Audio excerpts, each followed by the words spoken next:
Okay, now let's take a look at one other aspect that's usually forgotten when we think in terms of strength training. As I brought out in a separate blog, strength training is critical. We need it. All athletes need strength and strength training, both in season as well as out of season. But in season, strength training should really be for maintenance. You don't want to keep increasing strength in season. The reason for this is very simple. It changes your technique. Now, technique, as we've brought out in other blogs, is critical today. It's one of the most ignored aspects of an athlete's training today, but yet it should be the foremost. So when we take a look at technique, by improving technique, you're automatically improving your performance on the field. But see, you can increase strength, but it doesn't mean it's going to equate to better performance on the field. That's the key factor. It can, but only if that strength is going to enhance your technique. That's the key. So the first thing we should be looking at is improvement of technique. And here we can use strength exercises that are specific to the neuromuscular patterning in the technique, which will then improve the technique and make you stronger at the same time. So you got a double whammy going here. You're going to get stronger and you're going to be a better player simultaneously. Can't miss. But now, how are we going to get stronger specific to the sport or specific to your technique? And keep in mind, your technique is yours individually. You can't use somebody else's technique. Okay, I'll do this guy's exercises and I'm going to improve mine. No, you need your own technique, your own exercises that duplicate what you do in execution of that skill. And if that skill needs fine-tuning or slight changes or whatever, we'll give you exercises that will duplicate it. See, there's a whole new field of specificity. Now, we bandy this term around quite a bit, and it means very little to many people. But specificity, or like Vereshchansky, a Russian who invented plyometrics, would say, these are dynamic correspondence exercises.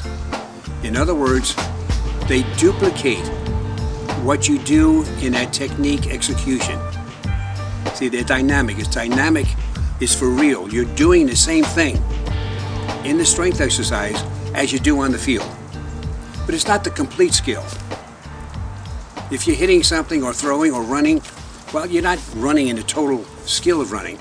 You take one of the joint actions. When I swing my leg forward in running, what's involved? So here are the hip flexors. What's the movement pattern of that thigh coming forward? Where does it start? It starts from behind the body, the thigh that is. Starts behind the body, moves to in front of the body. This is where we want to develop strength. So now we can do an exercise, and we do the exercise with active chords, a set that I developed that allows us to duplicate specific ranges of motion in just about any joint action that we want. So by using the active chords, we can now duplicate this pattern of bringing the leg forward from behind the body to in front of the body. Then we can have another exercise. When the leg's in front of the body, now we have to bring it down and back to make contact with the ground. So we now have another exercise with the active chords to duplicate this action that we call paw back.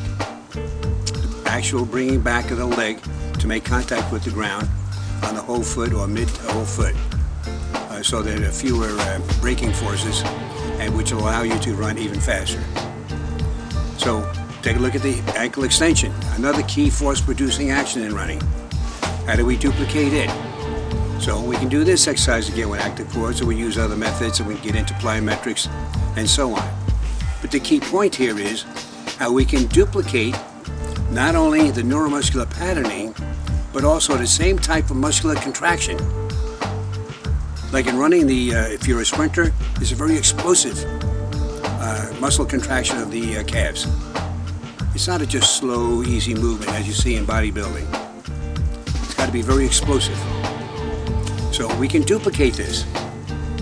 And we're improving your performance in running, or if you're a jumper, it'll improve your performance in jumping. Same exercise. So it could be a specialized exercise for two different sports. But the essential element, we're using the technique combined with strength. Technique and strength, technique and strength. Put them together. Make them one. Now you're going to see direct improvement in your performance. It's a new concept, but one that's going to bring you results like you can't believe. And if you want more information on this whole concept, pick up one of my books. It's either the Build a Better Athlete book or Explosive Running. It has good detailed explanations of what specialized exercises or dynamic correspondence exercises are all about.